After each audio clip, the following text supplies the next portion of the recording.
A poco de asumir el gobierno, Quintana enfrenta un nuevo alzamiento radical.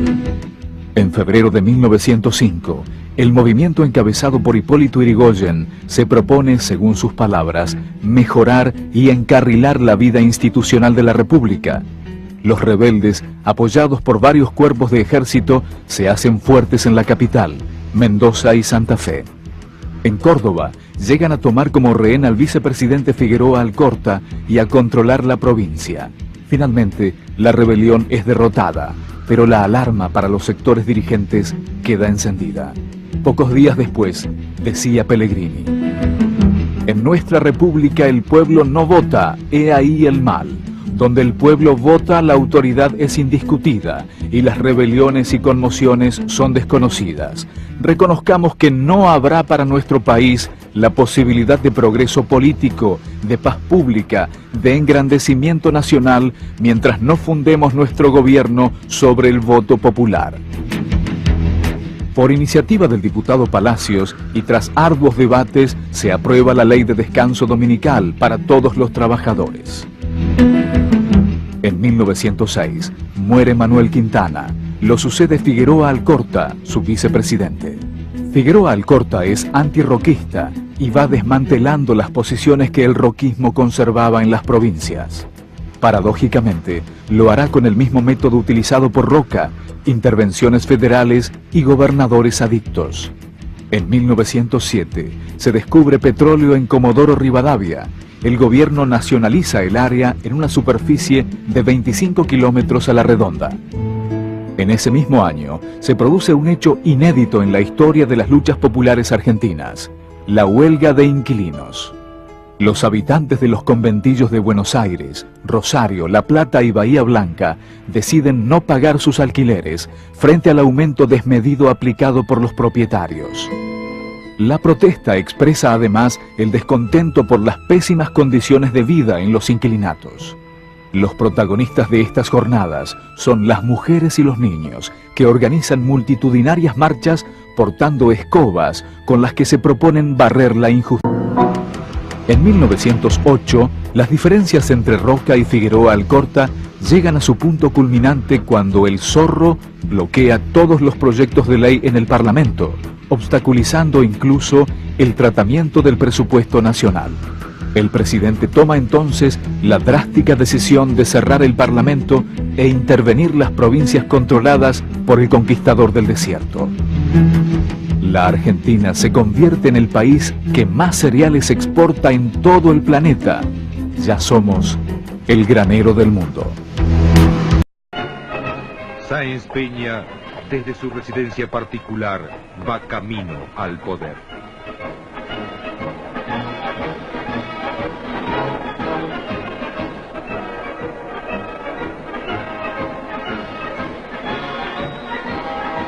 El pueblo ve con simpatía su figura. Hay confianza en él, talentoso, culto, caballero, condiciones que abren camino a la esperanza. Que rige. Yo me obligo ante vosotros, ante mis conciudadanos, a provocar el ejercicio del voto por todos los medios que me acuerda la Constitución, porque no basta garantizar el sufragio, necesitamos crear y mover al sufragante. El Congreso tiembla ante la ley fundamental. La ciudad y el país se agitan. Con la ley ratifica Sáenz Peña las promesas hechas en su programa de candidato y la confirman los hechos con tenacidad y constancias admirables. Tras ardorosos debates, espinosas consultas y violentas presiones, la ley se aprueba. Las elecciones de Santa Fe del 31 de marzo de 1912 y las metropolitanas del 7 de abril son la respuesta y la confirmación de la ley.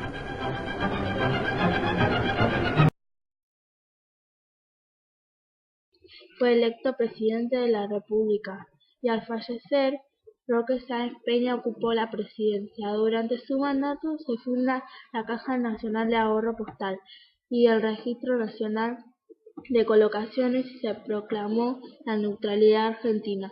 Durante la Primera Guerra Mundial también se sancionaron leyes de asistencia social, de orden laboral y se concluyó el Tercer Censo Nacional. En 1916 aseguró la realización de las primeras elecciones presidenciales, en las cuales se aplicó la ley del sufragio. El 12 de octubre de ese año hizo entrega del mando a Hipólito Yrigoyen. Victorino de la Plaza falleció en Buenos Aires el 2 de octubre de 1919. Las elecciones están cerca. Hipólito Yrigoyen, líder de la Unión Cívica Radical, tiene que tomar una decisión: convertirse en protagonista de la historia argentina o hacerse a un lado. De repente, afuera de la casa ubicada en la calle Brasil en Buenos Aires, se escuchan voces. Una muchedumbre lo llama por su nombre y exige que sea el candidato presidencial por la UCR. Por un instante, Yrigoyen continúa ajeno a la realidad. La Unión Cívica Radical participó de las elecciones de diputados y gobernadores en varios distritos del país y triunfó en algunos de ellos. Para 1916, la carrera política de Hipólito Yrigoyen hacia la presidencia cobró un fuerte impulso. La Convención Nacional de la UCR determinó que Hipólito Yrigoyen sería su candidato, pero él no aceptó. De inmediato, una multitud se instaló frente a la casa de Hipólito para pedirle que aceptara. Luego cedió y expresó: «Hagan de mí lo que quieran». El 12 de octubre de 1916, Hipólito Yrigoyen se convirtió en el nuevo presidente de los argentinos. Una gran cantidad de personas se agolparon ante el Congreso. La felicidad al verlo fue tal que un grupo de manifestantes se encargó de arrastrar el carro presidencial hasta la Casa de Gobierno.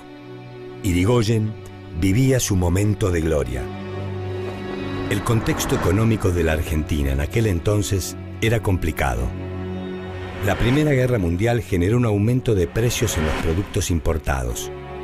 También existían dificultades para comercializar la producción agrícola en Europa.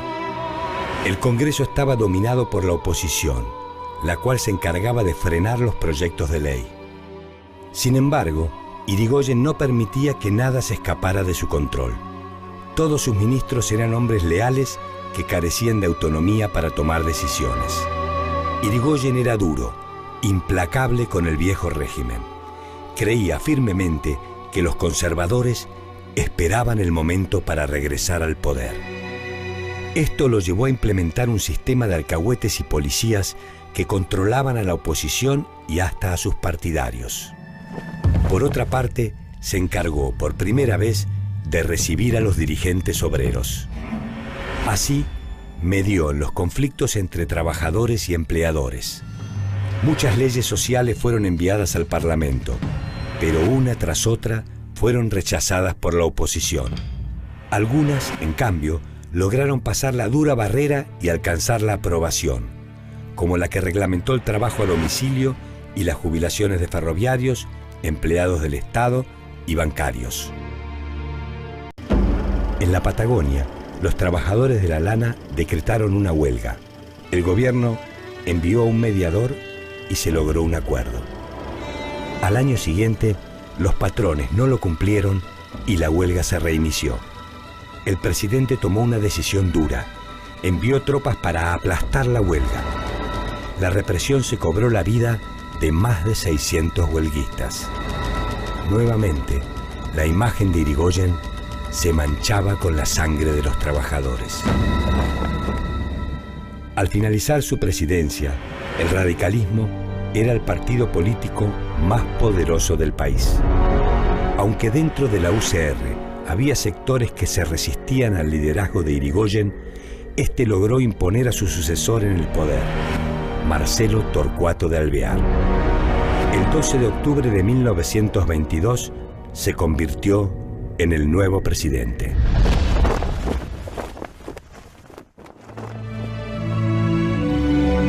La llegada a la presidencia de Alvear fue la excusa ideal para que el sector radical anti-irigoyenista intentara tomar el control del partido. Aunque el nuevo presidente era leal a Irigoyen, su estilo de gobierno era mucho más aristocrático que popular. Su principal apoyo lo obtuvo de parte de los radicales contrarios a Irigoyen. Esto no impidió que en 1924 las disidencias internas provocaran una ruptura del partido. Entretanto, Irigoyen mantenía una gran popularidad entre sus seguidores.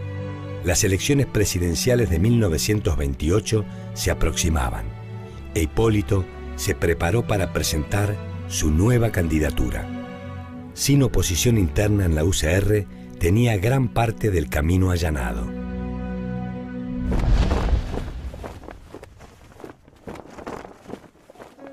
De vuelta en la cima más alta del poder político, Irigoyen recurrió a los mismos mecanismos que en su primer mandato: reparto de cargos en oficinas estatales e intervención federal de toda provincia disidente.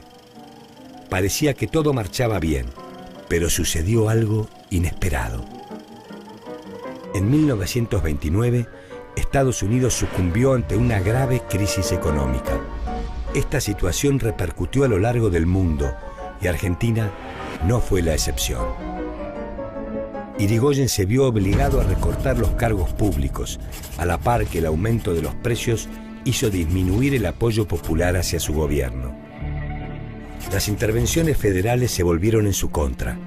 En Mendoza y en San Juan fueron asesinados políticos de la oposición y todos señalaban al presidente Irigoyen como responsable.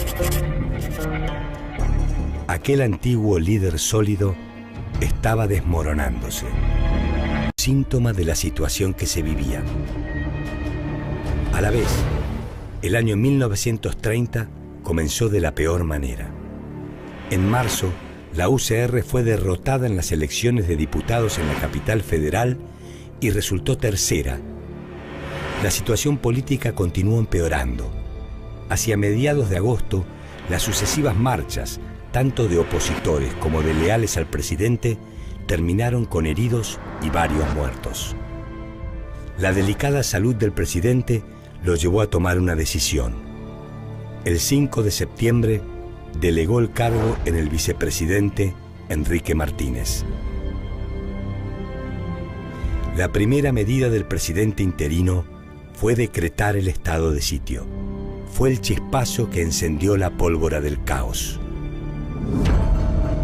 En la madrugada del 6 de septiembre de 1930, José Félix Uriburu sublevó al colegio militar y en su camino a la Casa de Gobierno casi no encontró oposición.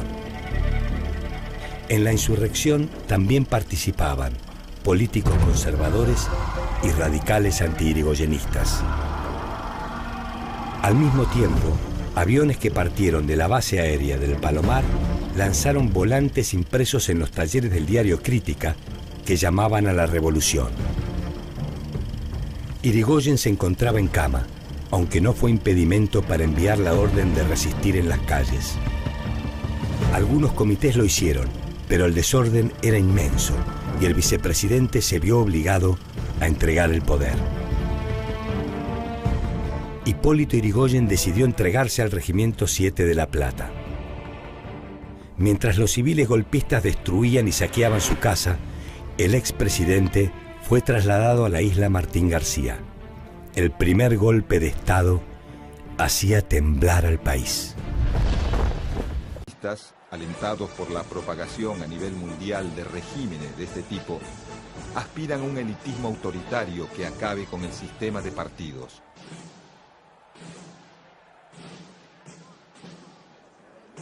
Esta línea dura está encabezada por el presidente de facto general José Félix Uriburu, quien acusa a la democracia, al comunismo, al liberalismo y al imperialismo norteamericano de constituir los males del país y complotar contra la unidad nacional.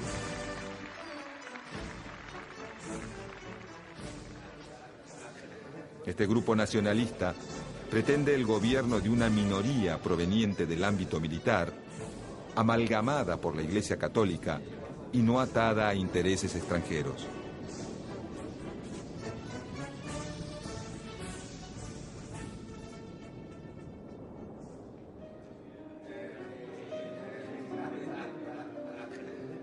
La otra tendencia preferida por terratenientes y gran parte de los militares es la que dirige el general Agustín P. Justo, que promueve una vuelta al modelo político de los conservadores previo a la ley Sáenz Peña, y por lo tanto al voto universal, masculino, secreto y obligatorio.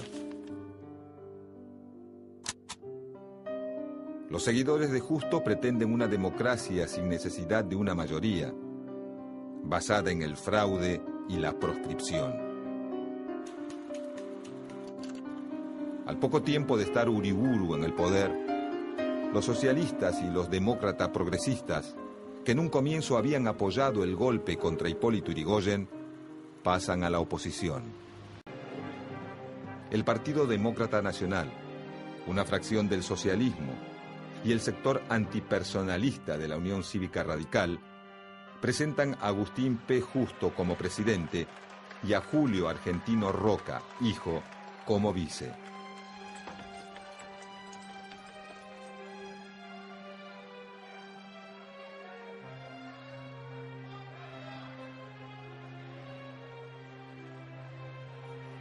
La fórmula Justo-Roca triunfa.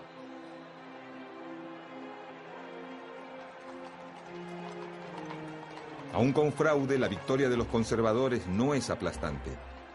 Los demócratas y los socialistas obtienen legisladores y ganan en algunas provincias y municipios.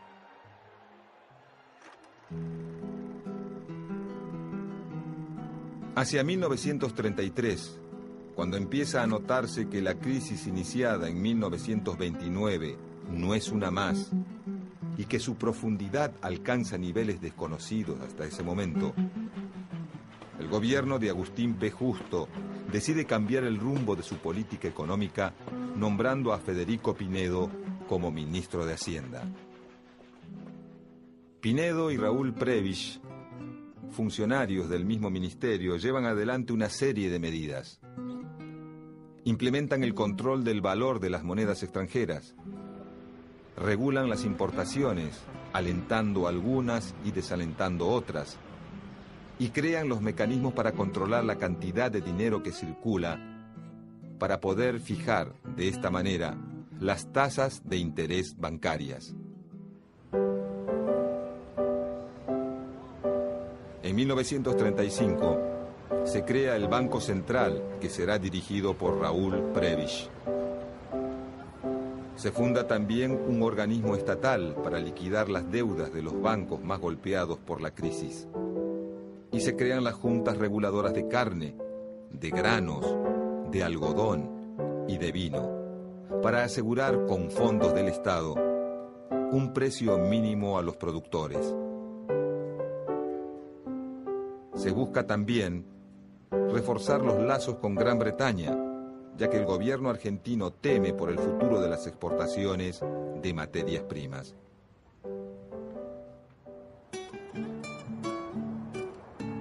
El vicepresidente Julio Argentino Roca, hijo, encabeza la comisión negociadora que viaja a Londres con el objetivo de mantener un negocio que consideran imprescindible para la economía argentina: las exportaciones de carne.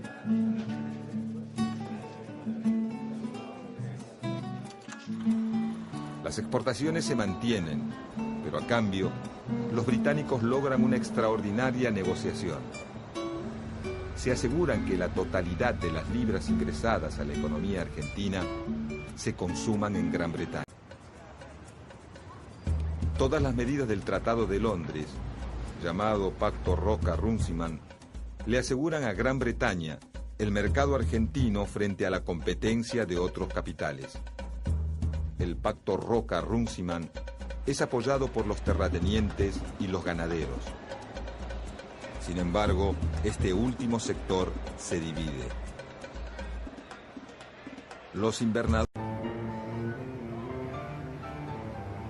En elecciones fraudulentas se impone la fórmula Roberto Ortiz-Ramón Castillo, que asume la presidencia en febrero de 1938.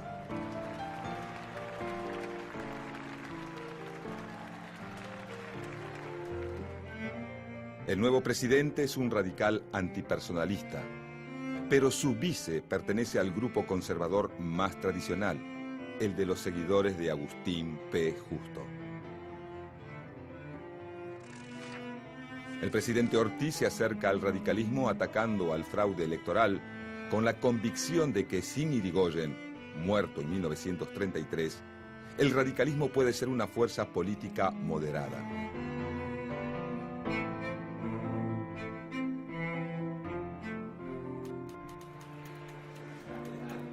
Como muestra de su deseo de respetar la voluntad popular, hace intervenir las provincias de Catamarca y Buenos Aires, donde los conservadores se habían impuesto en las elecciones, una vez más mediante el fraude. Los radicales victoriosos en varias provincias, en las elecciones legislativas de 1939, pasan a controlar la Cámara de Diputados.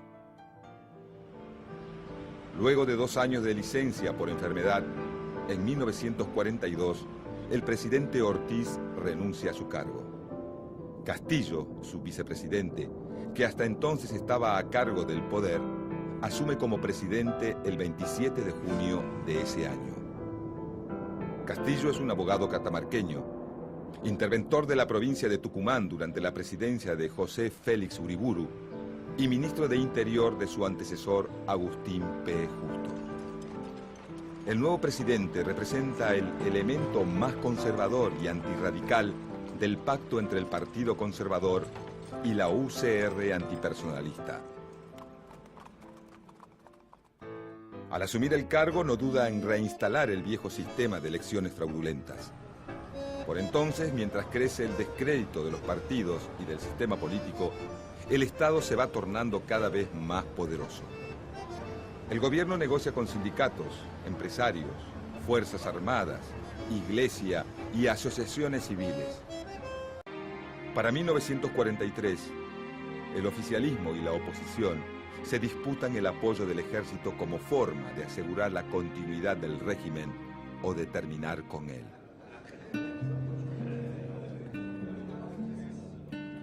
Los radicales ofrecen al general Pedro Ramírez, quien se desempeña como ministro de Guerra de Castillo, la candidatura presidencial para las próximas elecciones, que se realizarían a fines de 1943.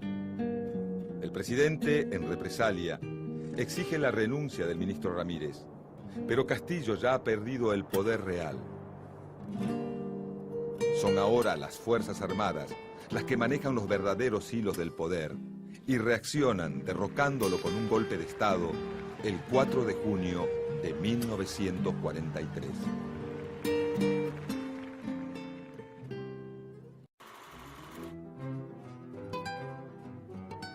Tras el derrocamiento de Castillo, el general Arturo Rawson asume la presidencia, pero en 48 horas pierde el apoyo del ejército y renuncia.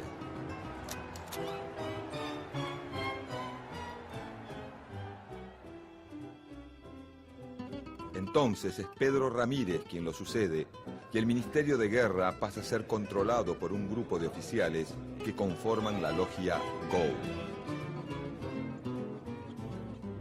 Los integrantes de la logia GO son en su mayoría coroneles que coinciden en la necesidad de dar más disciplina al ejército, acabar con la corrupción y ven al comunismo como el gran enemigo del momento. Su principal referente es el ministro de Guerra, Edelmiro Farrell.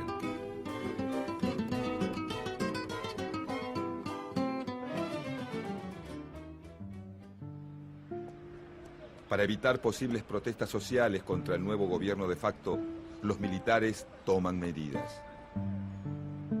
Intervienen la CGT, disuelven el grupo político Acción Argentina, que denuncia la acción de los nazis en el país. Proscriben el comunismo. Persiguen la acción sindical y de los partidos políticos. Intervienen las universidades, cesantean a los docentes opositores y establecen la educación religiosa en las escuelas. El argumento principal de las Fuerzas Armadas es el de evitar la instalación de un régimen comunista en la Argentina, y para ello cuentan con la colaboración de los viejos nacionalistas del expresidente Uriburu. La oposición que antes acusaba a Castillo de nazi, ahora compara al gobierno militar con el régimen nacional socialista. En realidad, en el gobierno existen varias tendencias y líneas internas que se dividen entre militares afines al nazismo, algunos cercanos a los aliados y otros neutrales.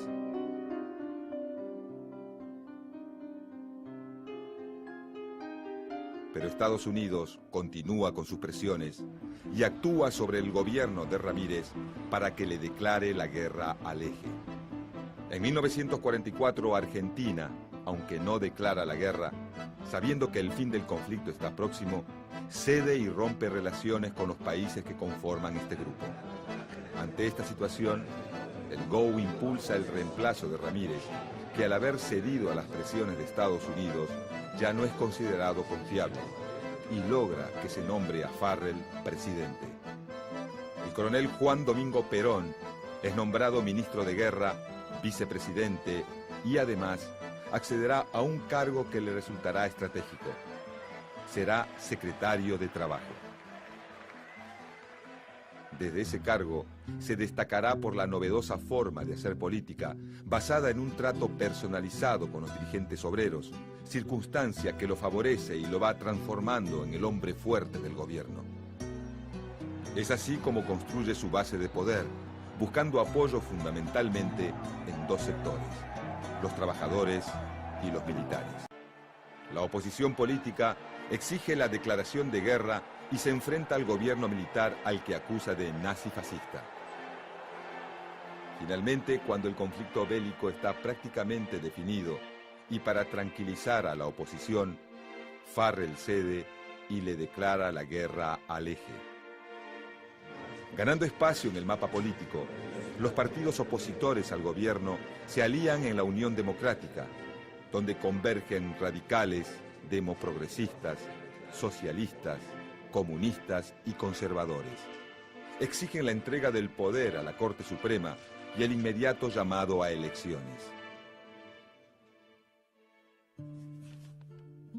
En junio de 1945, la situación política del gobierno militar se empieza a complicar. Algunos militares buscan desplazar a Perón para descomprimir la presión política y tomar el control del gobierno militar, aunque Farrell quede como presidente. Perón es el hombre que concentra la mayor parte de las críticas de la oposición. Un sector de los militares lo condena por fascista. Otros creen que se equivoca al acercarse a los trabajadores, y también hay quienes creen que la relación que Perón tiene con Evita contradice el Código de Honor Militar. Los oficiales de Campo de Mayo piden a voces la renuncia de Perón y amenazan con avanzar con sus fuerzas militares sobre la capital federal. El general Ábalos los convence de esperar los resultados de la reunión que se mantendría en Campo de Mayo con Farrell. El 9 de octubre, Ábalos y Farrell se reúnen y deciden pedirle a Perón la renuncia a todos sus cargos. Una comisión notifica a Perón de esta decisión y al poco tiempo regresa a Campo de Mayo con su renuncia. El 10 de octubre, desde la Secretaría de Trabajo, Perón ofrece un discurso a un grupo de obreros y dirigentes sindicales y utiliza la cadena nacional para dar un mensaje donde advierta a los trabajadores de la necesidad de defender las conquistas logradas. Estos discursos llevaron a Ábalos, flamante ministro de Guerra, a ordenar el arresto de Perón. El 13 de octubre, Perón es detenido y trasladado a la isla Martín García. Sucesos. La espontánea consigna popular de concentrarse en Plaza de Mayo es un hecho sin precedentes. Farrell se retira a la residencia presidencial y deja a cargo de la situación a su ministro de Guerra, que decide entrevistarse con Perón en el hospital militar.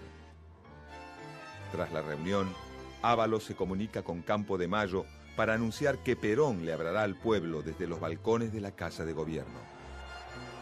La noticia conmueve a los militares que provocaron la renuncia de Perón, pero la desconcentración por medio de la fuerza ya no es posible sin desatar una batalla campal de consecuencias inimaginables. Mientras tanto, Perón decide que es el momento indicado para actuar y parte a entrevistarse con el presidente. Tras 40 minutos de reunión, ambos se dirigen a la Casa de Gobierno. En la plaza, la noche se ilumina con miles de antorchas improvisadas.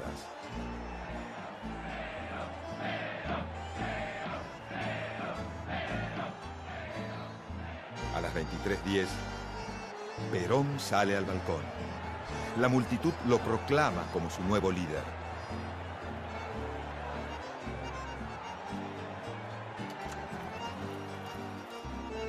En un país que viene de 13 años de fraude electoral y de 2 de gobierno militar, la manifestación del 17 de octubre de 1945 evidencia el crecimiento, la organización y la politización de la clase obrera argentina. Los trabajadores y Perón forjan un pacto indestructible. Un pacto que trascenderá en el tiempo y que instalará por muchos años en la Argentina la antinomia peronista-antiperonista.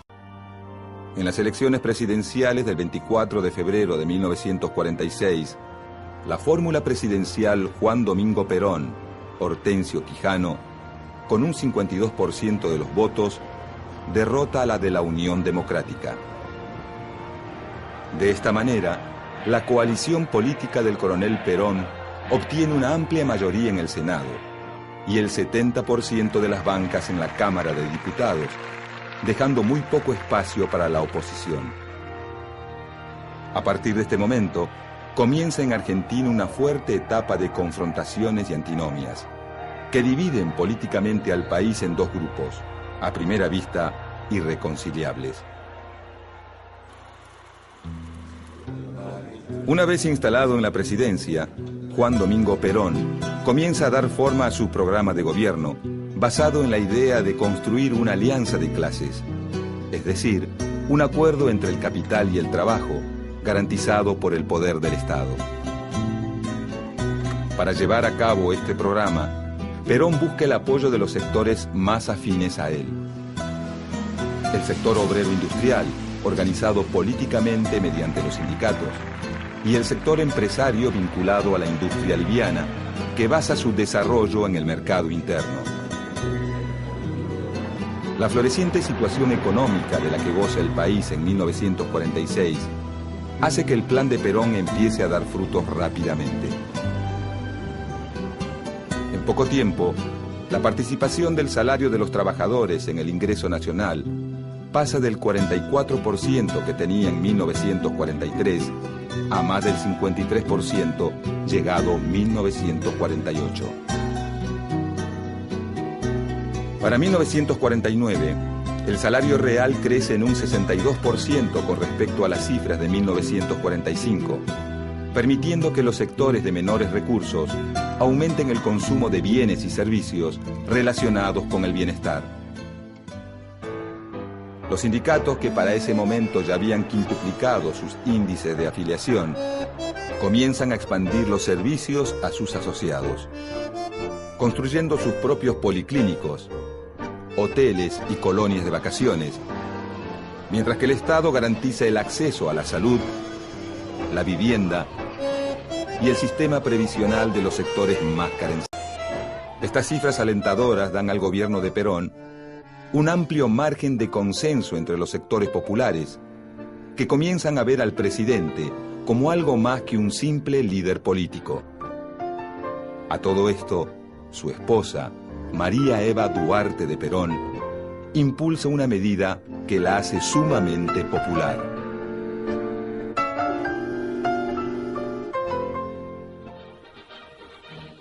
El 9 de septiembre de 1947, el Congreso Nacional aprueba el proyecto de ley otorgando los derechos cívicos a la mujer.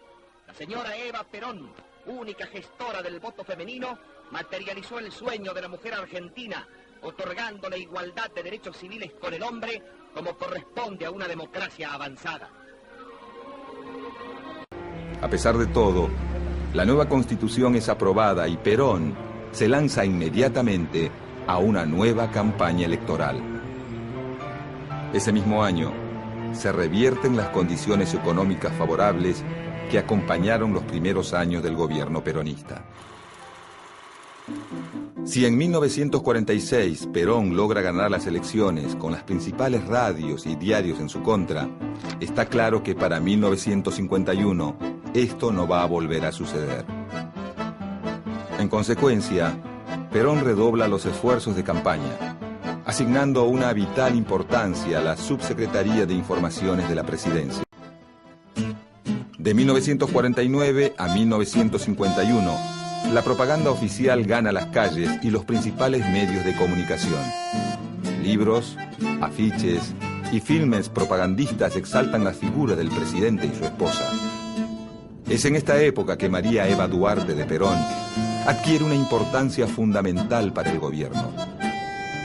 Su avasallante personalidad y sus logros políticos, sumados a su intensa obra benefactora, hacen que en poco tiempo la militancia peronista la convierta en un emblema de justicia social y que el gobierno la instale como la segunda cara más visible de la propaganda oficial.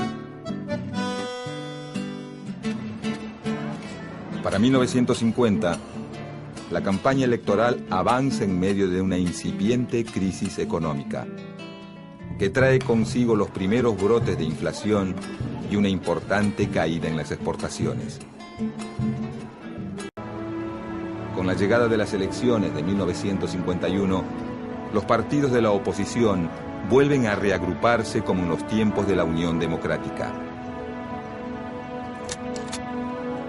Entretanto, una figura surgida de las mismas filas del gobierno comienza a ganar cada vez más peso político.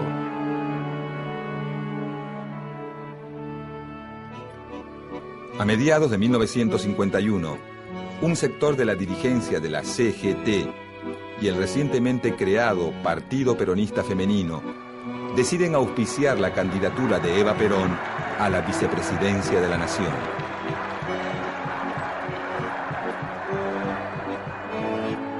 Esta noticia no hace más que avivar los ánimos de la oposición, principalmente entre los oficiales del ejército, que ven en Eva a una figura política mucho más intransigente que el mismo Perón. A fines de agosto de ese año, en parte debido a problemas de salud y a las reiteradas presiones de la cúpula militar, Eva Perón decide renunciar a su candidatura, dando un emotivo discurso que quedará registrado en la memoria de sus seguidores como el renunciamiento histórico. El 11 de noviembre de 1951, la fórmula Perón-Quijano vuelve a triunfar en las elecciones con un 62% de los votos. El 4 de junio de 1952, en medio de la crisis económica y de un clima político cada vez más áspero, Perón asume su segundo mandato. Dios y la nación en lo demás.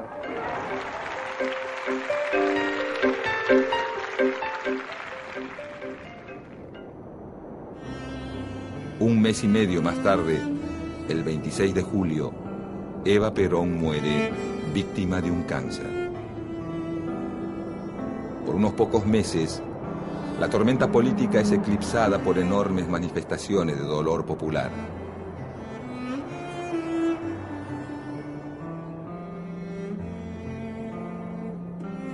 La ausencia física de la figura más convocante del gobierno comienza a ser suplida por un culto a su memoria. Pero para el gobierno de Perón, ya nada va a volver a ser igual. Llegado 1953, lo peor de la crisis económica parece estar llegando a su fin, aunque la crisis política no para de fermentar. Durante los primeros días del año, sale a la luz un escándalo de corrupción que involucra a una persona del entorno íntimo del presidente, Juan Ramón Duarte. Hermano mayor de Eva, cuñado y secretario privado del general Perón, Juan Duarte es acusado por la oposición de usar sus contactos políticos para hacer negocios sucios a expensas del Estado. El escándalo termina de estallar finalmente el 9 de abril, cuando Juan Duarte es hallado muerto en su departamento luego de supuestamente haberse suicidado. El 15 de abril de 1953, apenas 6 días después del suicidio de Juan Duarte, la CGT organiza una manifestación en Plaza de Mayo en apoyo a un Perón cada vez más asediado por las denuncias de corrupción formuladas contra miembros de su gobierno. En el transcurso del acto, 2 bombas estallan en medio de la manifestación, causando muertos y varios heridos entre la multitud. Esa misma noche, grupos de militantes peronistas actúan en represalia a las bombas, incendiando los principales locales de la oposición, como la Casa Radical, la Casa del Pueblo, la sede del Partido Conservador y el edificio del Jockey Club. En los días posteriores a la quema del Jockey Club, el conflicto entre Perón y la oposición se agudiza.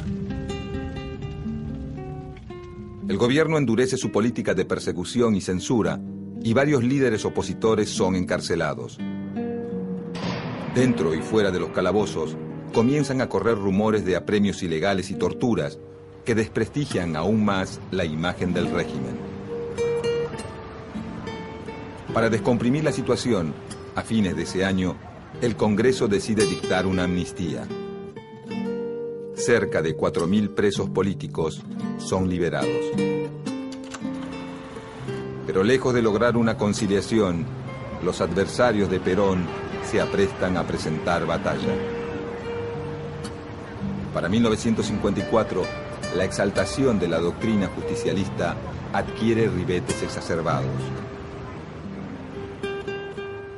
El culto a la figura de Evita y la progresiva peronización de los contenidos escolares comienzan a irritar a amplios sectores de la sociedad y se abre un nuevo frente de conflicto para el gobierno de Perón.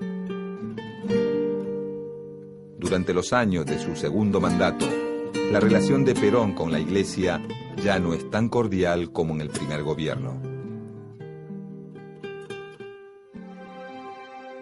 La exaltación casi religiosa de la figura de Eva Perón y su proclamación pública como jefa espiritual de la nación comienzan a generar inquietud entre los sectores más conservadores del episcopado, quienes rápidamente se suman a los reclamos de la oposición. La respuesta de Perón es intensificar la crisis. En pocos meses el gobierno suprime la enseñanza religiosa obligatoria, promulga la ley de divorcio vincular y propone una reforma de la Constitución para separar a la Iglesia del Estado. Esta renovada actitud de beligerancia de Perón termina por aunar la opinión de las Fuerzas Armadas.